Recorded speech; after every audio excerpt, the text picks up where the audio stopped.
Hola y bienvenidos al podcast del Movimiento.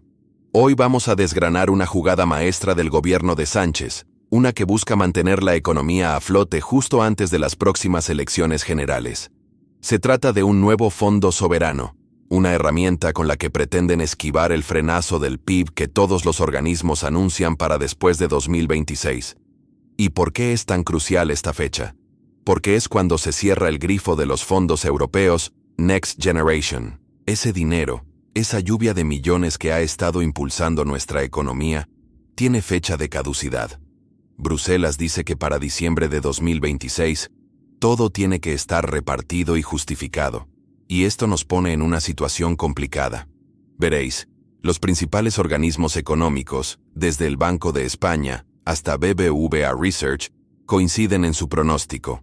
Cuando se acabe el efecto de los fondos europeos, la economía española va a desacelerar. Estamos hablando de un crecimiento del Producto Interior Bruto, que podría caer por debajo del 2% en 2027.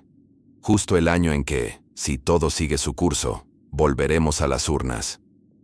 Para que os hagáis una idea del impacto, los fondos Next Generation están añadiendo aproximadamente 1 punto porcentual al crecimiento de nuestro PIB cada año. BBVA Research calcula que en 2025 su aportación será de entre el 1 y el 1,1%, y en 2026, entre el 0,8 y el 1,3%. Pero en 2027, ese empuje se reducirá a apenas 3 o 4 décimas. Una caída drástica. El gobierno es consciente de este precipicio y no piensa quedarse de brazos cruzados.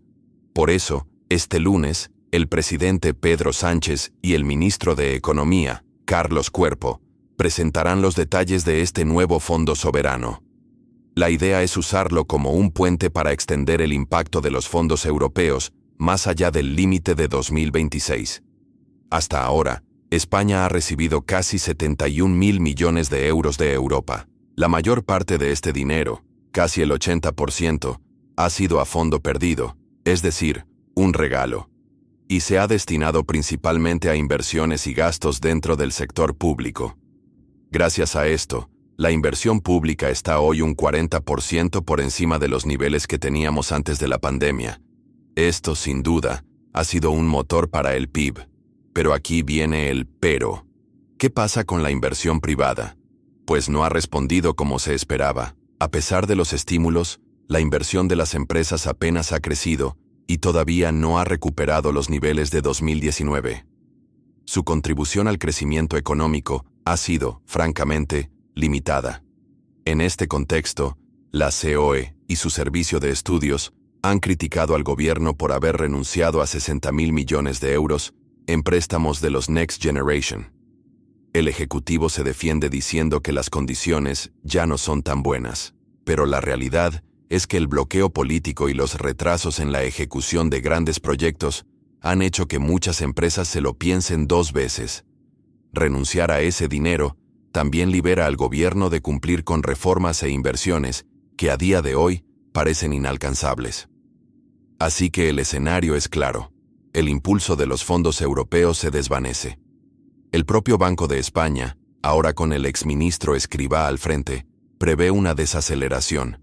Proyecta que la economía española pasará de crecer un 2,9% en 2025 a un 2,2% este año y luego a un 1,9% en 2027.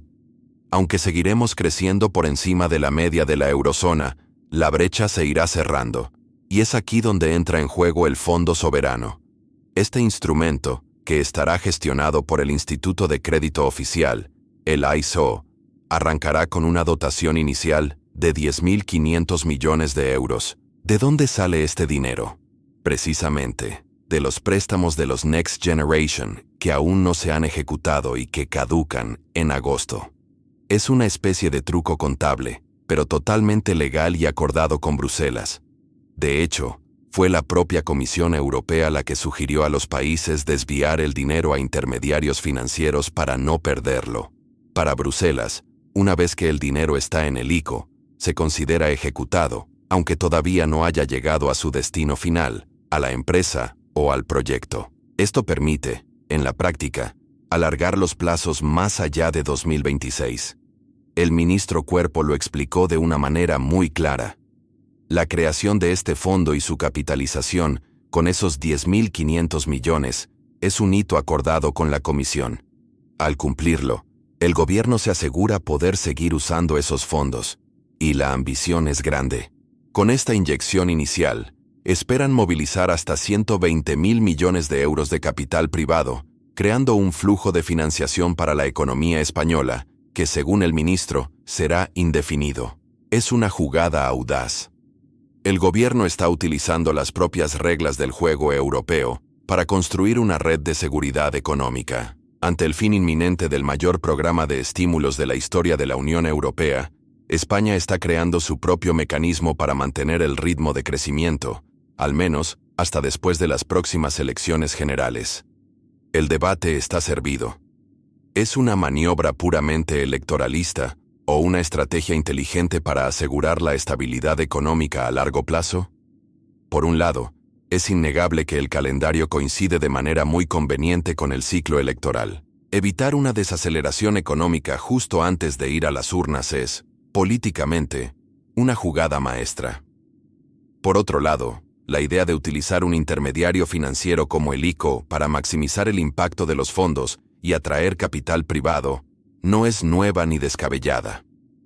Es una forma de transformar dinero público con fecha de caducidad en una herramienta de inversión a más largo plazo.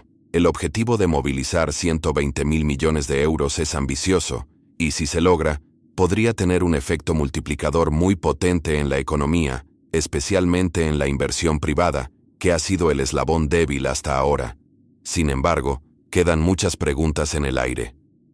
¿Cómo se va a gestionar exactamente este fondo? ¿Qué criterios se usarán para decidir en qué proyectos se invierte? ¿Serán transparentes los procesos? La clave del éxito estará en la ejecución. Si el fondo se gestiona de manera eficiente y se enfoca en proyectos estratégicos con alto potencial de crecimiento, podría ser un verdadero catalizador para la modernización de nuestra economía. Pero si se convierte en un instrumento político para repartir fondos, sin un criterio claro, podría acabar siendo una oportunidad perdida. Recordemos que el retraso en la ejecución de los Next Generation ha sido uno de los grandes problemas. Si no se aprenden las lecciones de estos últimos años, este nuevo fondo podría enfrentarse a los mismos obstáculos. En resumen, el gobierno español está moviendo sus fichas en un tablero europeo cada vez más complejo. Con el fin de los Next Generation a la vuelta de la esquina, la creación de este fondo soberano es una apuesta arriesgada pero necesaria para evitar un frenazo brusco de la economía. Es un intento de tomar el control de su propio destino económico, alargando el efecto de los fondos europeos y tratando de estimular, por fin, la inversión privada. Los próximos meses serán cruciales para ver si esta estrategia funciona. El lunes tendremos más detalles, pero la intención es clara: extender el ciclo de crecimiento económico y llegar a las elecciones de 2027 con el viento a favor. Veremos si este truco contable se convierte en un verdadero motor de prosperidad para España. Te agradezco mucho la atención. Si te ha parecido interesante este análisis, no olvides apoyar el canal. Nos vemos en el próximo video.